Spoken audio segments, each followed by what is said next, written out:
Assalamualaikum warahmatullahi wabarakatuh. Kita ketemu lagi di mata kuliah Bahasa Indonesia untuk materi kesantunan berbahasa. Kita akan mulai mempelajari bagaimana kita harus bertutur kata dan juga berkomunikasi dengan orang lain. Dalam proses komunikasi, terdapat strategi yang dapat diterapkan untuk menjaga proses komunikasi agar dapat berjalan baik. Misalnya dengan menggunakan pilihan kata yang tepat, ungkapan yang santun, dan menggunakan struktur kalimat yang baik. Ilmu bahasa yang mempelajari kondisi penggunaan bahasa manusia yang pada dasarnya sangat ditentukan oleh konteks yang mewadahi dan melatar belakanginya disebut dengan pragmatik. Ada beberapa komponen utama komunikasi. Yang pertama adalah pihak yang berkomunikasi, yaitu kita dengan lawan bicara kita, kemudian informasi yang dikomunikasikan, jadi tidak mungkin dalam komunikasi tidak mengandung informasi dalam percakapan. Yang ketiga adalah alat yang digunakan dalam komunikasi itu, apakah kita menggunakan lisan atau tulisan. Bisa jadi kan kita berkomunikasinya lewat chat WA, lewat email, lewat surat, atau lisan. Lisannya secara langsung atau melalui telepon dan sebagainya. Ada beberapa hal-hal yang menggagalkan komunikasi. Nah, ini perlu kita perhatikan agar komunikasi yang kita bangun tidak gagal. Yang pertama, mitra tutur tidak memiliki kadar konsep kebahasaan yang sama. Jadi, ketika kita menggunakan bahasa yang terlalu tinggi, terlalu ilmiah, sedangkan mitra tutur kita adalah misalnya orang-orang yang kurang berpendidikan, maka dia tidak akan bisa memahami apa yang kita sampaikan. Oleh karena itu, kita harus menyesuaikan pemilihan kata terhadap orang-orang yang kita ajak bicara, agar mereka bisa memiliki tingkat pemahaman yang sama dengan kita. Selanjutnya, mitra tutur tidak memiliki keterampilan pada topik pembicaraan yang dikemukakan penutur. Misalnya kita ngobrol sama dokter bedah syaraf. Dokter bedah syaraf menjelaskan tentang suatu penyakit kepada kita dengan bahasa yang misalnya terlalu ilmiah atau juga topiknya itu bagaimana cara mengoperasi bedah otak, bagaimana cara mengoperasi misalnya sumsum tulang belakang, bagaimana posisi sumsum tulang belakang yang seharusnya dan sebagainya. Kita pasti biasanya akan bengong karena kita tidak memahami topik pembicaraan itu. Mungkin kita hanya akan memahami topik-topik tertentu tentang bedah syaraf yang ringan-ringan saja, misalnya seperti ternyata kalau misalnya ada kerusakan pada tulang belakang kita tidak bisa jalan. Tapi jika topik itu dikembangkan lebih lanjut ke dalam susunan syarafnya, dalam misalnya treatment yang harus dilakukan dan bahasanya yang digunakan tidak sampai dalam otak kita atau pikiran kita tidak akan paham dengan yang dimaksud dan komunikasi itu akan gagal. Kemudian mitra tutur tidak memiliki apa yang diinginkan penutur. Misalnya kita butuh informasi. Kalian membutuhkan informasi tentang pembayaran semester. Kalian tanya sama saya. Saya tidak tahu apa-apa karena saya tidak pernah berurusan dengan pembayaran semester. Maksimal tanggal berapa, kemudian dikirimnya ke rekening mana. Saya tidak punya informasi itu. Jadi komunikasi kita akan gagal. Kemudian mitra tutur tidak memahami maksud penutur. Kadang-kadang kita ngomong itu bulet-bulet, bahasanya ke mana-mana.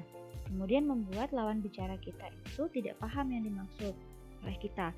Itu juga akan bisa menggagalkan komunikasi.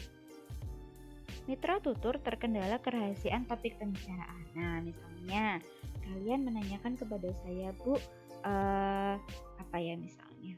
tentang misalnya kakak kelas, Bu, saya dengar kok ada kakak kelas yang begini, kalian mau gosip gitu sama saya.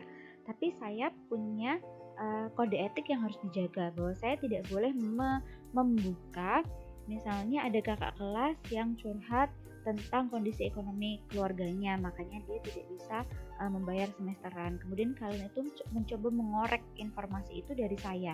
Saya harus menjaga kerahasiaan mahasiswa wali saya agar informasi itu tidak diketahui orang lain. Maka pembicaraan kita tidak akan berlanjut karena saya harus menjaga rahasia dari mahasiswa wali saya yang lain. Seperti itu. Dan mitra tutur terpengaruh emosi dan aspek psikologis yang lain. Misalnya ketika berkomunikasi, lawan bicara kita itu tiba-tiba emosi, marah-marah. Sebelum mendengar penjelasan kita, dia sudah marah-marah. Maka komunikasi itu akan terputus. Karena komunikasi bisa terbangun ketika dua orang itu saling membuka pikiran satu sama lain. Kalau satunya sudah menggunakan emosi lebih dulu, maka logikanya itu biasanya tidak jalan dan emosi dan komunikasi itu akan terhenti.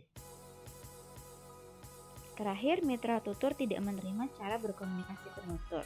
Misalnya, seperti saya, tipenya ketika ada mahasiswa bimbingan skripsi selama pandemi ini saya menggunakan email, tapi mereka mengirimnya via WA. Maka saya tidak membalas atau saya misalnya tidak merespon, maka komunikasi bimbingan itu akan berhenti. Jadi kedua belah pihak harus menyepakati cara berkomunikasi yang akan dilakukan agar komunikasi tersebut bisa berjalan lancar. Penutur dan mitra penutur tidak hanya dituntut mampu berbahasa yang baik dan benar, tapi juga bertutur secara santun. Tidak hanya dituntut menyampaikan fakta, tapi penutur harus berkomitmen untuk menjaga keharmonisan hubungan di saat dan setelah berkomunikasi. Nah, jadi jangan sampai kita itu hanya memperhatikan saat komunikasinya saja, tapi setelah berkomunikasi kita harus tetap menjaga kesantunan. Kenapa? Karena bisa jadi komunikasi itu akan berlanjut di kemudian hari. Kesantunan berbahasa merupakan tata cara perilaku yang disepakati oleh suatu masyarakat sebagai aturan perilaku sosial. Contohnya, misalnya di negara barat seperti Amerika, mereka tidak masalah ketika anak-anak mereka memanggil nama mereka sebagai panggilan sehari-hari.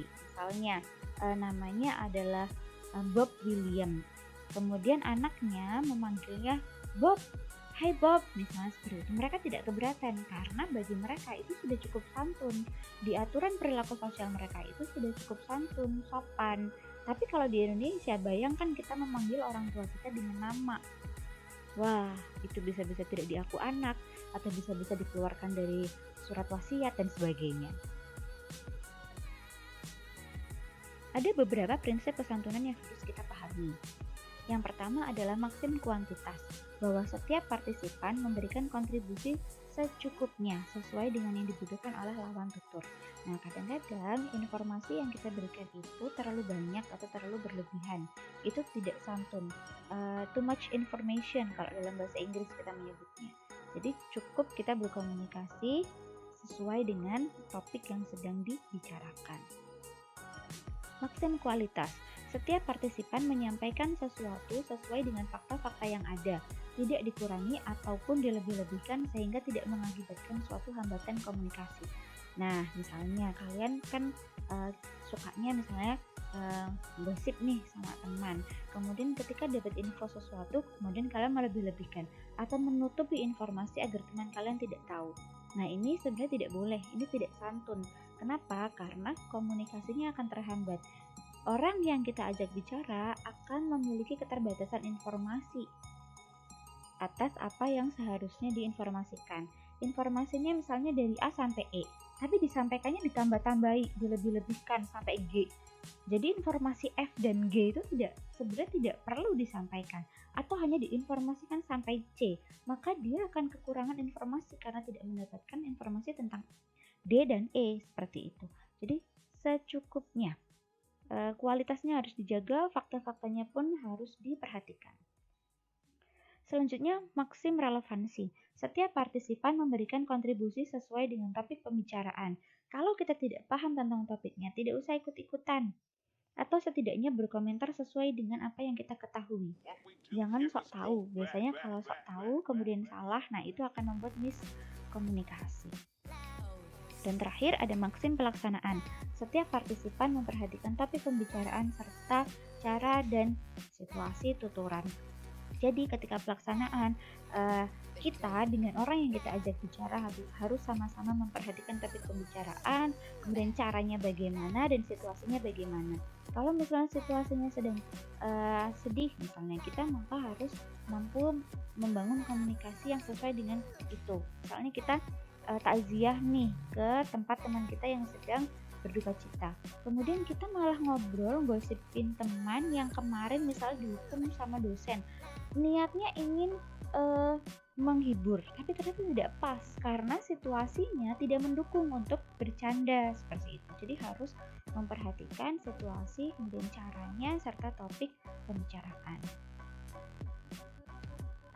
Nah, ada beberapa indikator kesantunan menurut Himes. Yang pertama adalah waktu dan tempat berlangsungnya komunikasi tadi. Jadi waktu dan tempatnya harus diperhatikan. Misalnya nih, kita ketemu di mall, dengan kita ketemu di kampus, pasti cara berkomunikasi kita beda. Saya selalu mengatakan dalam situasi akademis komunikasi kita harus formal. Tapi kalau misalnya kita ketemu di mall, tiba-tiba kalian mengatakan, "Lo Bu, dari mana? Belanja apa aja nih?" Pakainya aja misalnya. Saya tidak akan mempermasalahkan itu karena memang waktu dan tempatnya mendukung untuk komunikasi informal. Seperti itu.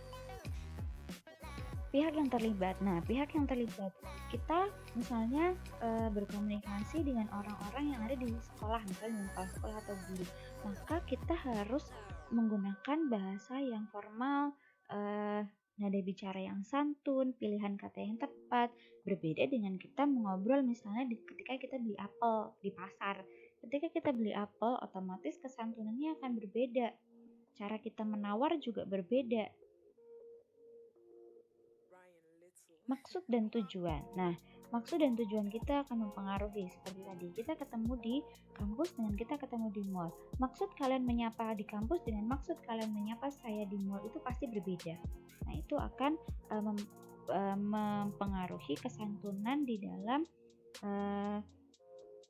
pilihan katanya. Misalnya tadi contohnya kata saja itu sudah santun di percakapan formal. Tapi ketika misalnya di mall kalian menggunakan kata saja boleh tidak boleh, itu sudah santun. Tapi kalau mau pakai kata aja itu boleh tidak, itu juga boleh karena kondisinya informal dan itu sudah cukup santun. Kan tujuannya hanya menyapa dalam situasi informal, jadi tidak masalah. Bentuk dan isi ujaran. Nah, isinya itu harus diperhatikan. Kita isinya sedang apa? Menyampaikan misalnya permasalahan akademis, menyampaikan pendapat ketika di kelas, kemudian atau menyampaikan pendapat ketika kita sedang ada acara di luar, misalnya kita sedang outbound dan sebagainya, itu juga pasti akan berbeda. Cara penyampaian, nah ini cara penyampaiannya juga harus diperhatikan. Kalau ingin santun berarti cara penyampaiannya juga intonasinya harus benar, tidak usah pakai marah-marah, kemudian tegas boleh tapi bukan marah. Bukan kita misalnya tiba-tiba menggebrak-gebrak meja, kita membanting buku, kita marah tegas, ya sudah kita istilahnya apa ya, menyampaikan sesuai dengan keperluan, tapi tidak dengan cara yang berlebihan. Jalur bahasa yang digunakan, nah bahasanya itu kita mau pakai misalnya dalam bahasa Jawa nih, kita mau pakai bahasa Moko, bahasa Kromo, itu harus dipilih-pilih juga tergantung dengan siapa kita berbicara dan situasinya seperti apa. Norma dalam berinteraksi. Nah, seperti tadi yang sudah saya sampaikan, setiap kelompok biasanya punya norma tertentu, baik norma kesusilaan, kesopanan, norma agama. Nah, norma-norma itu kita harus perhatikan, seperti norma untuk berbicara dengan orang tua, berbicara dengan orang yang lebih tua, berbicara dengan yang lebih muda, dengan yang sebaya, itu pasti punya norma tersendiri. Kemudian ragam bahasa yang digunakan, apakah ragam formal, ragam informal, atau seperti kemarin ada ragam bahasa bisnis, ada ragam hukum dan sebagainya, itu juga harus diperhatikan. Nah, indikator kesantunan menurut Grace. Tadi menurut Himes, sekarang menurut Grace. Ketika berbicara harus mampu menjaga martabat mitra tutur agar tidak merasa dipermalukan. Jadi ketika misalnya nih di depan umum, maka cara kita menegur pasti akan berbeda dengan ketika kita menegur hanya face to face. Jadi jangan sampai mitra tutur kita merasa dipermalukan di depan orang lain karena itu juga menjatuhkan martabatnya. Kemudian ketika berkomunikasi tidak boleh mengatakan hal-hal yang kurang baik mengenai diri mitra tutur atau orang atau barang yang ada kaitannya dengan mitra tutur. Mengkritik boleh, tapi jangan sampai kita istilahnya menjelek-jelekkan. Nah, beda kritik dengan menjelek-jelekkan itu beda. Pasti penerimaan orang yang mendengar pun juga akan berbeda. Tidak boleh mengungkapkan rasa senang atas kemalangan mitra tutur.